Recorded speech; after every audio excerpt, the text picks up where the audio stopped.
మీ business ఏదైనా మీ ఊర్లో promotion చేయాలంటే అది సుమన్ టీవీతోనే సాధ్యం. ఇప్పుడే సంప్రదించండి. Hi hello welcome to Suman TV.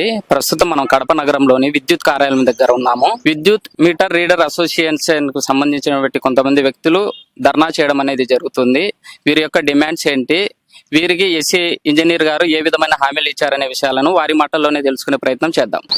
ఈరోజు రాష్ట్ర వ్యాప్తంగా మీటర్ రీడర్స్ ధర్నా కార్యక్రమాన్ని చేపట్టడం జరిగింది. ఈ ధర్నా కార్యక్రమాన్ని చేపట్టే ముందు అనేక మార్లు రాష్ట్రంలో ఉన్నటువంటి అన్ని డిస్కంలో సిఎండీలకు కానీ అదేవిధంగా రాష్ట్రంలో ఉన్నటువంటి మన ఈ ట్రాన్స్కో సంబంధించినటువంటి ఎండీలు కానీ అందరితో కూడా చర్చించడం జరిగింది.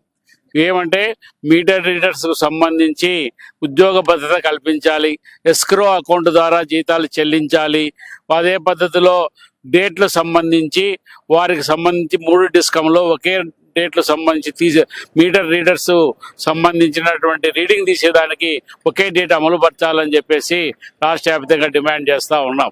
ఈరోజు స్మార్ట్ మీటర్లతో వీళ్ళకి ఉద్యోగ భద్రత కరువయ్యేటువంటి ప్రమాదం ఉంది.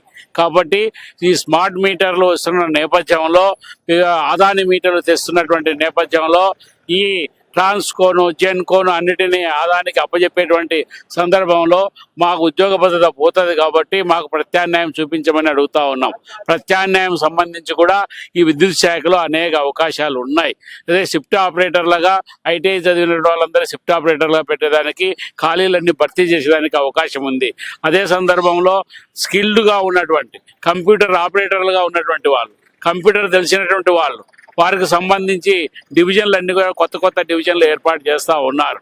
ఆ డివిజన్లలో సెక్షన్లలో కంప్యూటర్ ఆపరేటర్లుగా, డాటా ఎంట్రీ ఆపరేటర్లుగా అవకాశం ఉంది.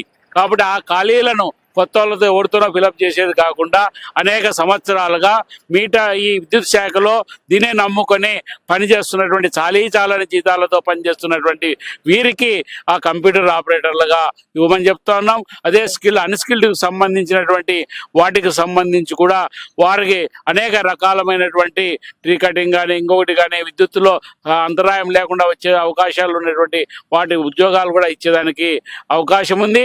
అదే 12 రోజులు పనిచేసిన తర్వాత డీ లిస్టుకు సంబంధించి కానీ మీటర్ మార్పుకు సంబంధించి కానీ వీళ్ళకు అవకాశం కల్పించేదానికి ఆస్కారం ఉంది.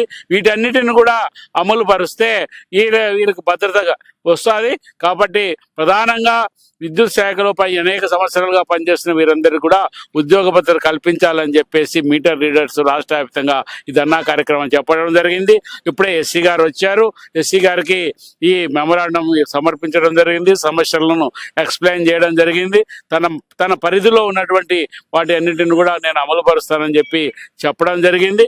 కాబట్టి డిస్కంలకు సంబంధించి 3 డిస్కంలు కూడా ఒకటే డేట్ పని దినాలను ఒకటే విధంగా ఫిక్స్ చేసి అందరికి కూడా ఇబ్బంది లేకుండా చేయాలని చెప్పడం జరిగింది. పిఎఫ్ కట్టనటువంటి కాంట్రాక్టర్లకు సంబంధించి బ్లాక్ లిస్ట్లో పెట్టాలన్నాం. వాటిని సంబంధించి బ్లాక్ లిస్ట్లో పెట్టినానని చెప్పినాడు. కాబట్టి పిఎఫ్ కట్టకుండా ఉన్నటువంటి కాంట్రాక్టర్లను వాళ్ళని బ్లాక్ లిస్ట్లో పెట్టి ఆ డిపాజిట్ ద్వారా పిఎఫ్లు కట్టే విధంగా చేయాలని కూడా అడగడం జరిగింది. కాబట్టి ఆయన తన పరిధిలో ఉన్నటువంటి అంశాలు అనేటువంటి చేస్తానన్నాడు. మిగతా ఆయన కూడా రాష్ట్ర పరిధిలో ఉన్నటువంటి కూడా పైకి పంపిస్తామని ఆయన కూడా తెలియజేసినాడు. కాబట్టి రాష్ట్రంలో సిఎండి పరిధిలో, రాష్ట్ర పరిధిలో ఉన్నటువంటి అన్ని కూడా విద్యుత్ శాఖ మంత్రి అదేవిధంగా అధికారులు కలగజేసుకొని ఈ మీటర్ రీడర్స్ను కాపాడాలని వారి భద్రత కాపాడాలని ఏఐ2సి మీటర్ రీడర్స్ అసోసియేషన్ రాష్ట్ర కమిటీలు, జిల్లా కమిటీలు తెలియజేస్తూ ఉన్నాయి.